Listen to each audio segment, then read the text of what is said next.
Okay, so I just read about SimpleFold, this new model for protein folding, and it's blowing my mind. Really, what's so special about it? I mean, protein folding is a huge topic. Right, but get this. SimpleFold uses general-purpose transformer layers instead of those complex modules like triangle attention. Wait, seriously. So it's not relying on those expensive, specialized architectures. Exactly, it's kind of revolutionary because it shows that simpler can be just as effective. That's unexpected, but I wonder if there are limitations to this approach. Totally, I mean, does it sacrifice accuracy for simplicity? That could be a real issue. Good point, but the fact that they scaled it to 3 billion parameters is impressive. How does that impact performance? Well, on standard benchmarks, it performs competitively with the best models out there. That's pretty strong evidence. But what about ensemble predictions? I heard SimpleFold excels there too. Yes, its generative training objective seems to enhance ensemble performance quite a bit. So it's like it's learning from multiple perspectives at once. That's fascinating. Exactly, it's like having a team of experts weighing in rather than just one. But does that make it more complex to interpret? I mean, how do we know it's actually learning correctly? Great question. There's still some skepticism on how well these models generalize to unseen proteins. So it might nail the benchmarks but struggle in real-world applications. That's a classic dilemma. Absolutely, the evidence for broad applicability is mixed, which makes you think.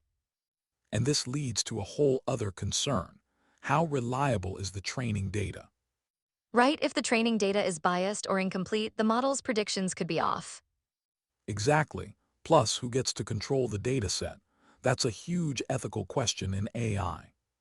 It's like we're trusting these models with a lot, but how transparent is their training process? That's a valid worry. But on the flip side, the open source nature of this project might help. True, being open source means more eyes can scrutinize and improve it. And isn't there a Jupyter notebook example for predicting protein structures? That's pretty user-friendly. Yes, it lowers the barrier for entry, making it easier for researchers to experiment. I love that. It's like democratizing science. But how do they ensure the predictions are accurate? They provide various evaluation datasets like those from CASB and Cameo for validation.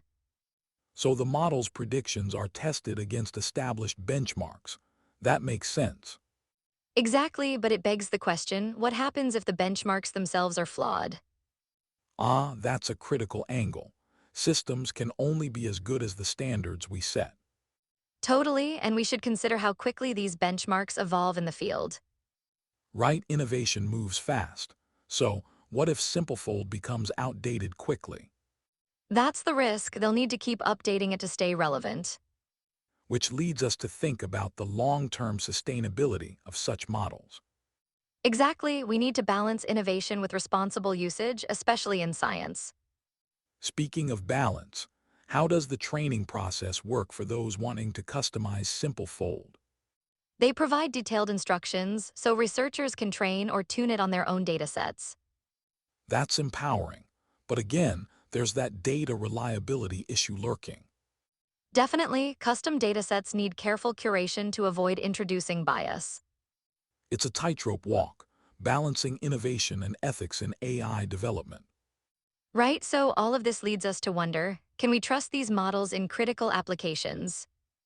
And what happens when they make mistakes? It's a complex web of potential impacts.